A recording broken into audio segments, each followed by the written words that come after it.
நடுத்தர குடும்ப பின்னணியிலிருந்து வந்தவன் நான். அப்பா பாத்திரக்கடை வைத்திருந்தார். மக்களையும் சமூகத்தையும் நன்கு புரிந்து கொண்டவர் அவர். அவருக்கு பின் தன்னுடைய வாரிசுகளில் ஒருவர் கடையை பார்த்து கொள்ள வேண்டும் என்று விரும்பினார். ஆனால் என்னுடைய கனவு விளையும் நிலம் கோடம்பாக்கமாக இருந்தது.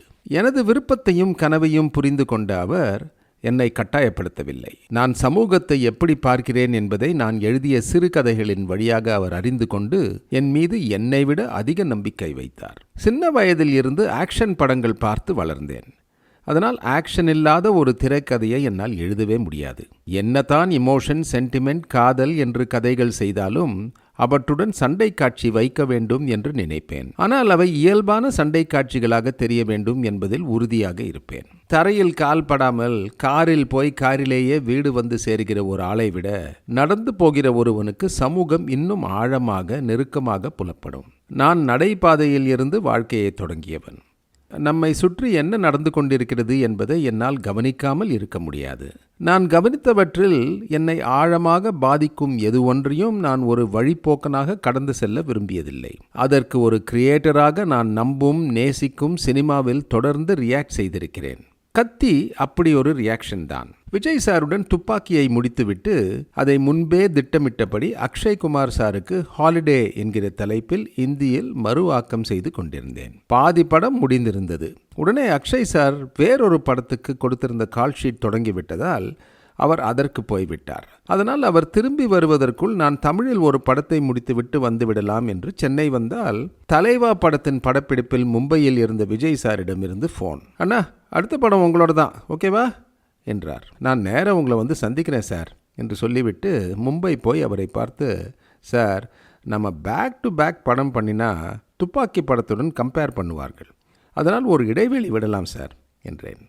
விஜய் சாரோ, கம்பேர் பண்ண முடியாதபடி ஒரு கதையை எடுத்துக்கிட்டா ஆல் இஸ் வெல் ப்ரோ என்றார். அவர் உறுதியாக இருக்கிறார் என்று தெரிந்ததும், அப்படியானால் இந்த முறை ஒரு சீரியஸ் படம் நம்ம பண்ணலாம் சார் என்றேன். அவர், நீங்க சொன்னா சரிங்கண்ணா என்றார். அந்த சந்திப்பில் அவருக்கு அவுட்லைனாக சொல்லக்கூட என்னிடம் கத்தி படத்தின் கதை தயாராக இருக்கவில்லை. விஜய் சார் தலைவா படத்தின் படப்பிடிப்பை முடித்துவிட்டு சென்னை வந்திருந்தார். அவரை சந்தித்து 25 நிமிடத்துக்குள் சுருக்கமாக கதையை சொன்னேன். சொல்லி முடித்ததுமே ரொம்ப கரண்டா இருக்கு என்றவர், நான் கதையை சொல்லிவிட்டு காரில் ஏறி 100 மீட்டர் கடந்திருப்பேன். அதற்குள் அவரிடமிருந்து ஒரு மெசேஜ், சூப்பர்ண்ணா நீங்க என்று டெக்ஸ்ட் செய்திருந்தார். அந்த 25 நிமிட கதைதான் முழு நீள கத்தி திரைக்கதையாக உருப்பெற்றது. விஜய் மாதிரி ஒரு மாஸ் ஹீரோ தன்னுடைய சினிமா கரியரில் உச்சத்தில் இருக்கும்போது தன்னூத்து என்கிற தமிழ் கிராமத்தின் ஜீவானந்தமாக நடிக்க ஒப்புக்கொண்டது அவரது ரசிகர்களை மட்டுமல்ல, பிற மாஸ் ஹீரோக்களின் ரசிகர்களையும் ஆச்சரியப்பட வைத்தது.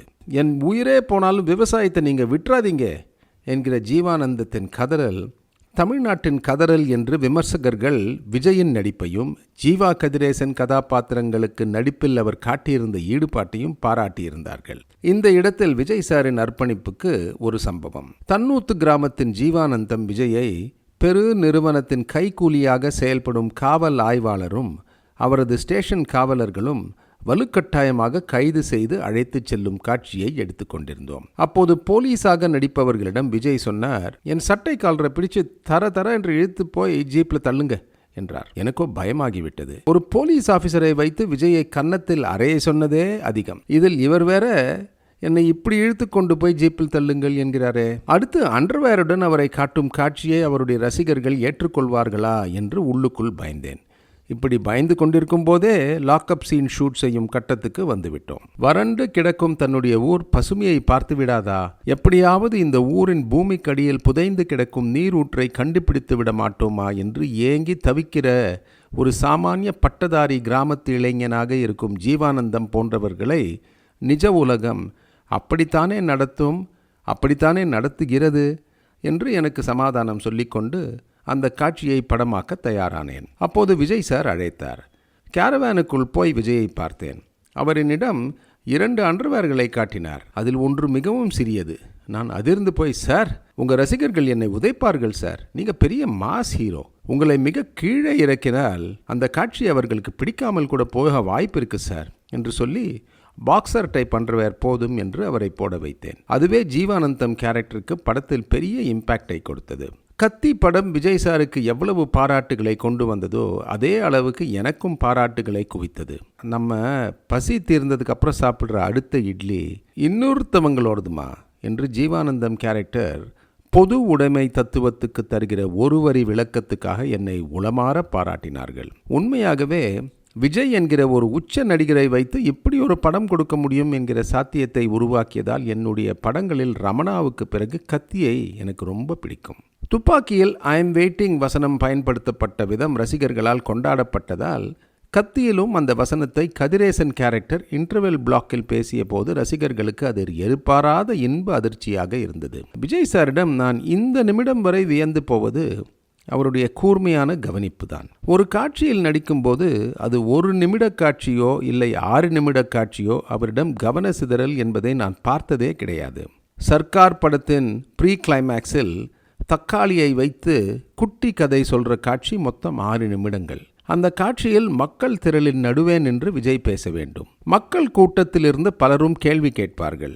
இவர்கள் யார் தப்பு செய்தாலும் சரி, கேமரா சரியான இடத்தில் வந்து நிற்காமல் போனாலும் சரி, லைட்டிங்கில் ஒரு லைட் ஆஃப் ஆகிவிட்டாலும் சரி, மீண்டும் 1 more டேக் போக வேண்டிய நிலை வரும். ஆனால் இந்த 1 moreல் விஜய் மட்டும் வசனத்தை மறக்கவே மாட்டார். அவரால் தவறாக ஆனதே இல்லை. அதேபோல் கூட நடிப்பவர்கள் எவ்வளவு தவறு செய்தாலும் மீண்டும் மீண்டும் ஒத்துழைப்பு கொடுக்கும் சகிப்புத்தன்மையும் விஜயின் பெரிய ஸ்பெஷல்.